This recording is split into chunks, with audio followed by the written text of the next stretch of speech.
Thank you. Good evening, Mr. Mayor, Commissioners, City Attorney, City Manager, ladies and gentlemen. Cell phones cause cancer.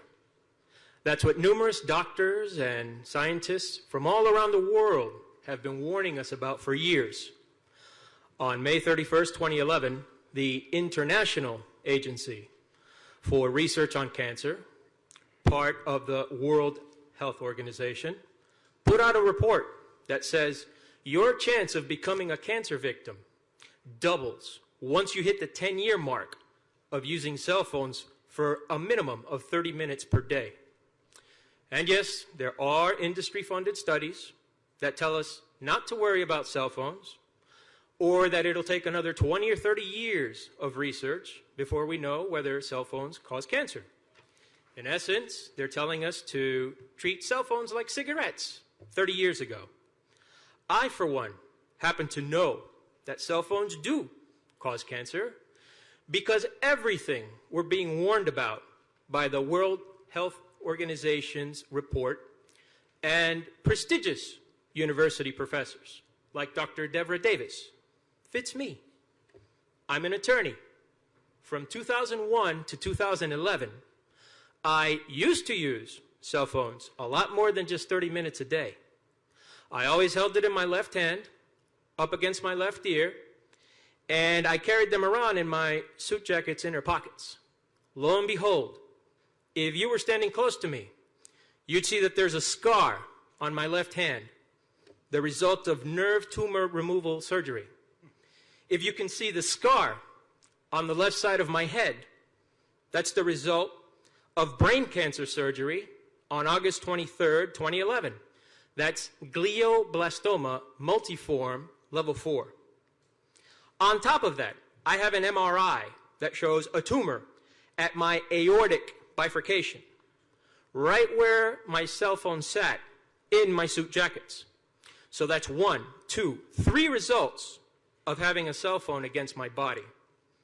If you don't agree, just read through the booklet that was in the box when you bought your cell phone.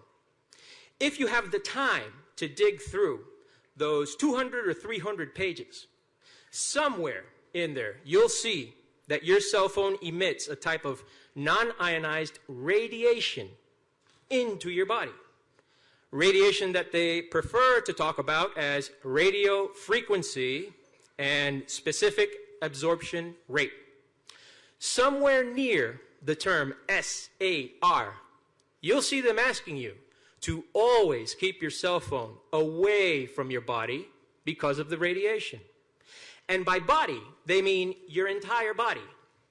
So if you're one of the people we saw on the news standing in line to get your hands on an iPhone 5, please be advised that somewhere in that manual, they're telling you to always keep it at least 10 millimeters away from your body. That's about an inch. Did you know that you're supposed to keep that thing an inch away from your body? Do your children know that? I'm pretty sure that's not what they see on TV or anything that we see in cell phone commercials. If you pay attention to what doctors and scientists are telling us about cell phones, look up what it says in your cell phone manual and put all of that together with the scars you see on a growing number of cancer victims like me. It should become crystal clear that cell phones do cause cancer and that the American people are not being properly warned about cell phones. Now, ever since my surgery, I've been doing all that I can to help spread the word about cell phone-induced cancer. If you spend time on Facebook, just look up Pembroke Pines, Jimmy Gonzalez. Go through an album that I've titled Jimmy versus Cell Phone-Induced Cancer, and you'll see what I'm talking about. I'm here today because I believe my city commission can do something to warn adults and their children about keeping cell phones away from their bodies. I think Pembroke Pines should follow the examples set forth by San Francisco and several city commissions in California, Connecticut, Hawaii, Maine, New York. not to mention the nations of India, Canada, France, Russia, etc., on this issue. I respectfully ask that you read through San Francisco's Right to Know Ordinance, and I brought a copy, the information posters that they came up with, and show your voters that you, too, are willing to do whatever it takes to warn everybody about keeping cell phones away from their bodies. Thank you. Thank you. Thank you very much, Mr. Gonzalez. You'll get that to us. Okay, City Clerk. Commissioner Schwartz. Yes, Jimmy, thank you for having the courage to come forward to share your story. Commissioner Castillo, Jimmy lives in your district. I met Jimmy and his family a few years ago, and several months back I learned about the infliction and the struggles he was going through. What he didn't tell you is the man should not be standing here today based on the type of cancer he had. A life expectancy of 9 to 12 months, and you're in month 13 or 14, correct, Jimmy? Yes. And you got some really good news from the doctors recently, correct? Correct. I'm doing well as compared to many other patients who unfortunately continue to put cell phones against their heads. Yeah. And again, I want to thank you for bringing the awareness not only to this community, but your continuous effort of ensuring that cell phone use and reading the manual is most important. Thank you, Commissioner. Commissioner Castillo. Jimmy, I'd like for you and I to get together and talk. I'd like for you and I to get together and to talk a little bit more about this.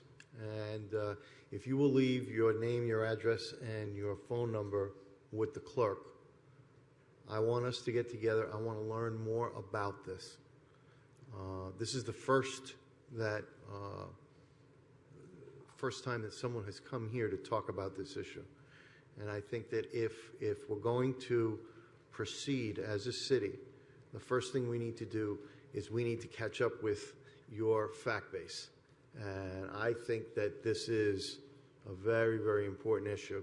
And I want to tell you, when I devote myself to something, it's 100%. So if you will leave your name, your address, and your phone number with the clerk, you will get a call from me next week so that we can get together and we can start talking about this.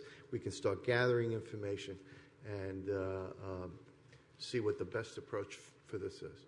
Thank you, Commissioner. How about the hearing earpiece?